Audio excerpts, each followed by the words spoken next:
kerja dah bertahun-tahun tapi simpanan tetap juga tak ada.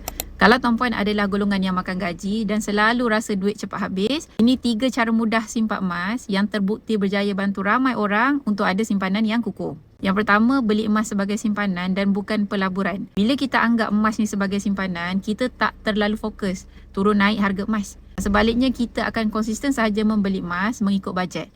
Yang kedua, gunakan platform yang mudah dan juga fleksibel. Bagi orang yang makan gaji ni, bajet mungkin terhad. Tapi dengan akaun Get Public Gold, ianya bukan komitmen wajib setiap bulan dan kita boleh mula serendah RM100. Boleh beli emas sikit-sikit mengikut kemampuan masing-masing. Yang ketiga, mesti letakkan target. Contohnya 100 gram dalam tempoh 5 tahun. Bila kita ada target, kita akan lebih konsisten untuk menyimpan emas. Sebetulnya simpan emas ni bukanlah untuk orang kaya, tapi untuk orang yang nak jadi kaya dengan simpanan yang kukuh dan juga bertahan.